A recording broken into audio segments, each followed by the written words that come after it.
Guys, तो क्या हाल चाल? बढ़िया एकदम। So I welcome you all on the elemental series of class 10th chemistry. और ये है हमारा केमिकल रिएक्शन एंड इक्वेशन का लेक्चर नंबर 3। तो यार आज हम बात करने वाले हैं केमिकल इक्वेशन को और इंफॉर्मेटिव कैसे बनाएं। उसके लिए हमें 3 पॉइंट्स ध्यान में रखने हैं, ठीक है। वो तीनों पॉइंट आज हम यहाँ पूरी तरीके से डिस्कस करेंगे। और फिर बैलेंसिंग ऑफ केमिकल इक्वेशन क्या था वो मैं पिछले लेक्चर में बता चुका हूँ। उसको यहाँ पर कुछ क्वेश्चन मतलब करेंगे ताकि आपको पूरा मिल जाए। इंफॉर्मेटिव कैसे बनाएं, बोर्ड में आता है इंफॉर्मेटिव कैसे बनाएं, और फिर बैलेंसिंग कैसे करें, ठीक है। उसके क्वेश्चन बैलेंसिंग कैसे करें वो बता चुका हूँ, यहाँ भी बता देंगे।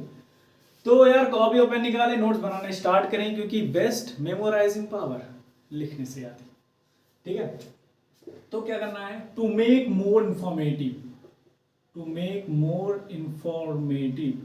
किसको इंफॉर्मेटिव बनाना पता है ना, केमिकल रिएक्शन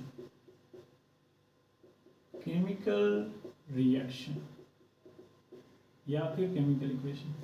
इसके लिए हम पहले कोई केमिकल रिएक्शन लेते हैं। भाई बचपन में आप जब देखे हुए हैं क्या कि मान लीजिए H2O2 से रिएक्ट करता है, वाटर बना लेता है, ठीक है। अब जो 3 पॉइंट्स हैं उनको नोट डाउन करिएगा ताकि आपको समझ में आए क्या चल रहा है जिंदगी में। तो पहला पॉइंट है कि टू इंडिकेट फिजिकल स्टेट मतलब फिजिकल स्टेट जो इसका रिएक्टेंट का है, रिएक्टेंट लिख दीजिए, ऑफ रिएक्टेंट एंड प्रोडक्ट।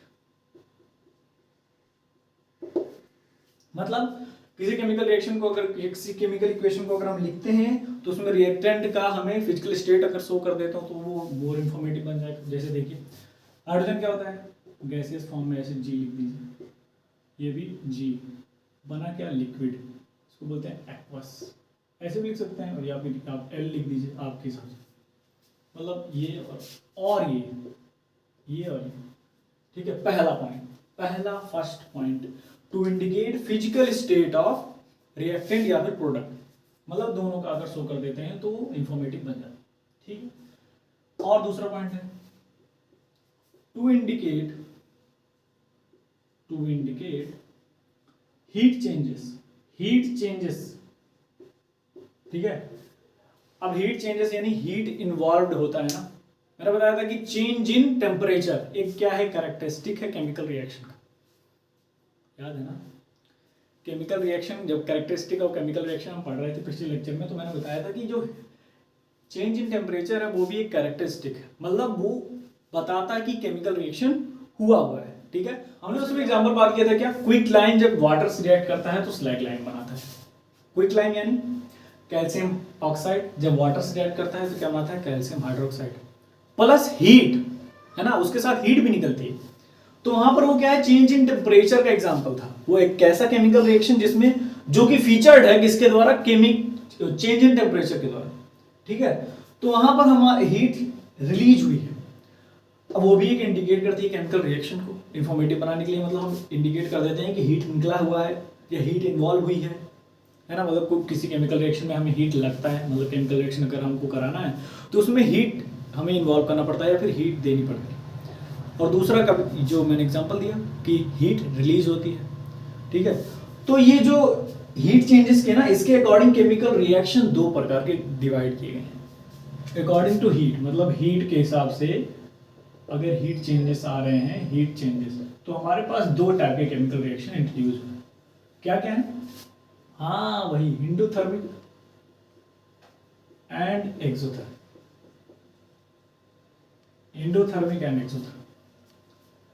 नाम से मतलब थोड़ा पता चल गया होगा है ना कि एंडोथर्मिक वो केमिकल रिएक्शन होता है जिसमें हीट इन्वॉल्व की जाती है, मतलब हम खुद लगाते हैं या फिर कहीं से हीट दी जाती है। और एक्सोथर्मिक वो जिसमें हीट केमिकल रिएक्शन के द्वारा रिलीज होती है एज अ प्रोडक्ट नहीं, मतलब निकलती है हीट, ठीक है। अब इसको इंडिकेट करने का कुछ अपना एक नोटेशन है, उसका नोटेशन देख लीजिए। मान लीजिए अगर कोई केमिकल रिएक्शन है, हमने केमिकल रिएक्शन क्या लिया था, CaO प्लस H2O जब रिएक्ट करती है तो बनता है CaOH का होल। अब यहाँ प्लस हीट, ठीक है, तो ऐसे हम शो कर देते हैं कि प्लस हीट निकल रही है, या फिर प्लस एनर्जी शो कर सकते हैं कि भाई प्लस एनर्जी निकल गई इससे, या फिर हम कह सकते हैं कि डेल्टा एच की वैल्यू यहाँ क्या है, निगेटिव। क्या है, डेल्टा एच की वैल्यू निगेटिव। मतलब ये जो है ना, ये आपके क्लास का नहीं, मतलब आपके लेवल का नहीं, क्लास लेवल पर इंट्रोड्यूस होगा थर्मोडायनेमिक्स में। थर्मोडायनेमिक्स में 3 चीजें होती हैं, क्या क्या, टी होता है, डेल्टा एस होता है, डेल्टा एच, ये 3 चीजें। अभी थोड़ा सा इंफॉर्मेशन मैं ये दे देता हूं, ये टेम्परेचर होता है, डेल्टा का मतलब होता है चेंज, डेल्टा का मतलब होता है चेंज, कहीं नोट कर लीजिए, अब कहीं कंफ्यूजन ना हो, इसका मतलब होता है चेंज, ठीक है, इसका मतलब होता है चेंज। तो change in temperature, change in entropy and change in क्या है, हीट। तो जब डेल्टा एच की वैल्यू निगेटिव हो जाए, खुद ही सोचिए, हीट कुछ था, अब हीट जब निकल जाएगा तो चेंज इन हीट क्या होगा, निगेटिव हो जाएगा। मान लीजिए ये इतना जानिए कि डेल्टा एच निगेटिव शो करता है कि वो क्या है, एक एक्सोथर्मिक रिएक्शन है, ठीक है। इंडोथर्मिक रिएक्शन तब जब डेल्टा एच की वैल्यू पॉजिटिव हो जाए। ऐसे समझिए, निगेटिव मतलब रिलीज हुई, पॉजिटिव मतलब ऐड हुआ, मतलब हीट उसे मिला, ठीक है।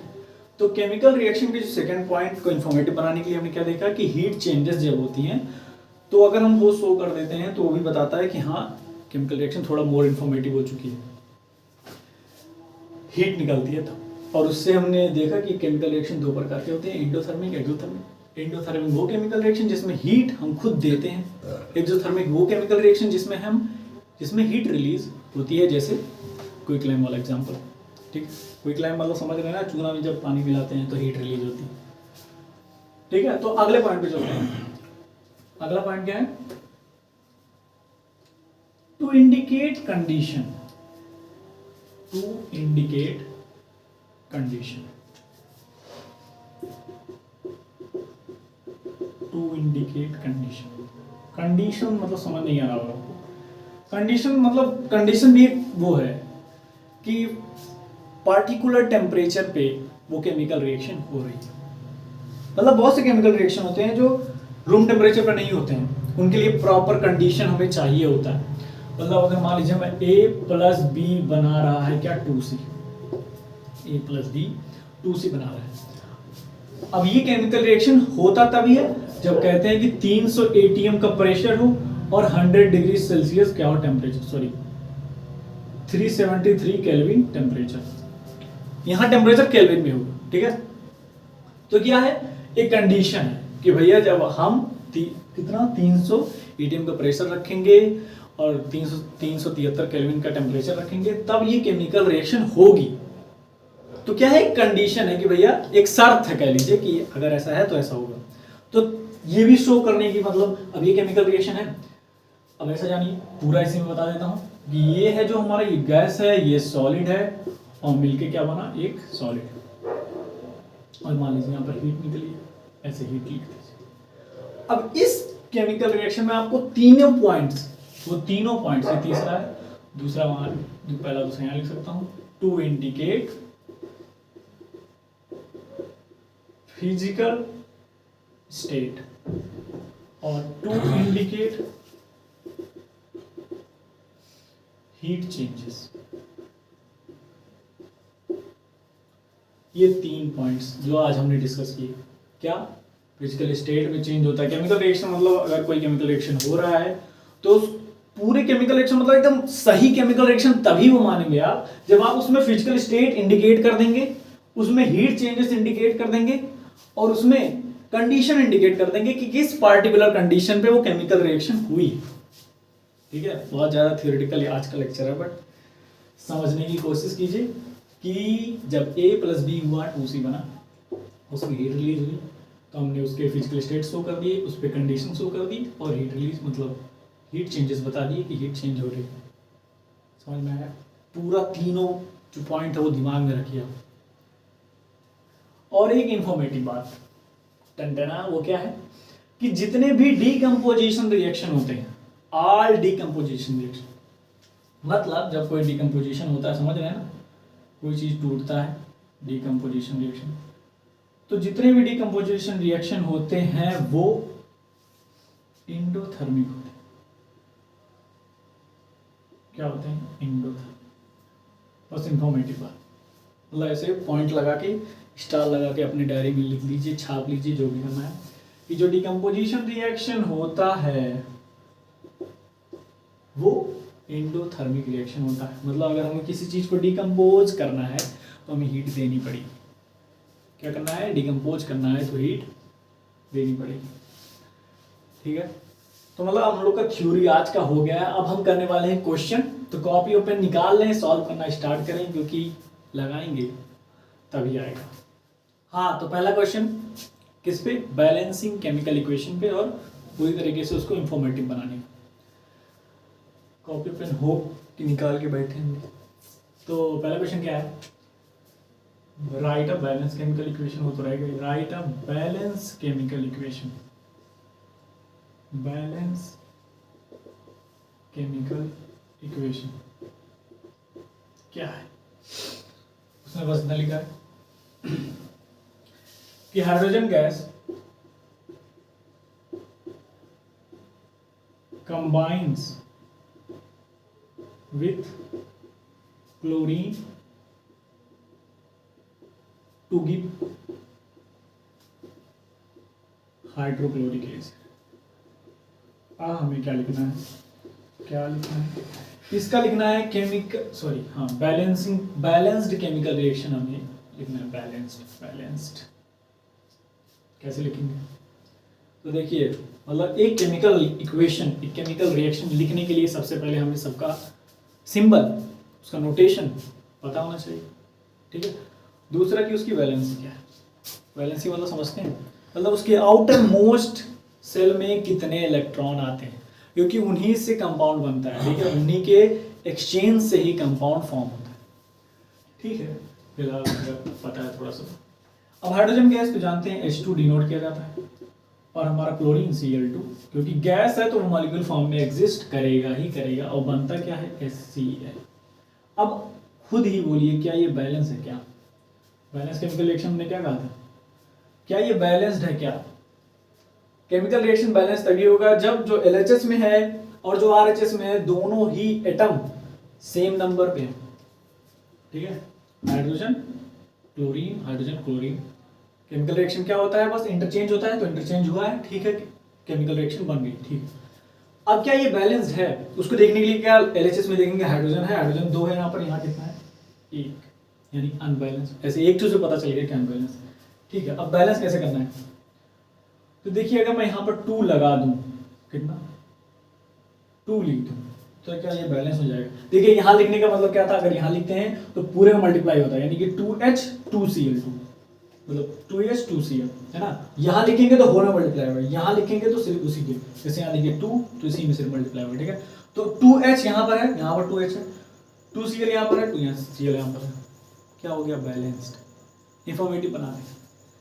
हाइड्रोजन गैस फॉर्म में एग्जिस्ट करेगा, क्लोरीन गैस में, HCl लिक्विड, क्या लिख सकते हैं? एक्वस भी। क्या समझ में आया? क्या इसकी कोई कंडीशन है? ये सब में हो जाता है। ठीक है, तो कंडीशन नहीं है तो भी एक कोई बात नहीं। ठीक है, अगला क्वेश्चन करें, मिटा दें।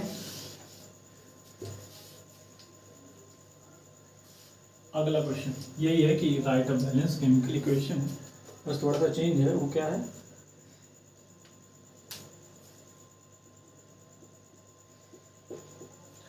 ये कि hydrogen gas combines with nitrogen to give ammonia gas. ठीक है, लिखें, पॉज कीजिए, ट्राई कीजिए। एक लाइन पे तो है नहीं यार, कर लिया? कुछ नहीं, हाइड्रोजन गैस जब नाइट्रोजन के साथ रिएक्ट करता है तो अमोनिया गैस रिलीज होती है, या फिर कह लीजिए प्रोडक्ट के फॉर्म में बनता है।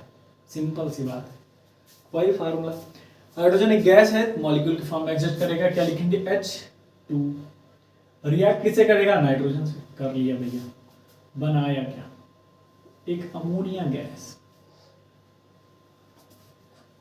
NH3 होता है अमोनिया का। अभी आप देखेंगे कि यह है, ये बैलेंस्ड है। क्या है? बैलेंसिंग देखिए, अब यहाँ पर हाइड्रोजन 2 है, यहाँ पर हाइड्रोजन 3 है, यहाँ पर एक ही है, एक ये तो ठीक है, लेकिन यहाँ पर 2 हाइड्रोजन है, यहाँ पर 3 हाइड्रोजन है, तो ये बैलेंस नहीं है। इसको बैलेंस बनाइए, कैसे बैलेंस बनाएंगे? मल्टीप्लाई डिवाइड कीजिए, और क्या। देखिए यहाँ पर अगर मैं 2 से मल्टीप्लाई कर देता हूँ तो ये 6 हो जाता है, और यहाँ अगर 3 से मल्टीप्लाई कर दूँ तो ये भी 6 हो जाएगा, यानी हाइड्रोजन हाइड्रोजन बैलेंस।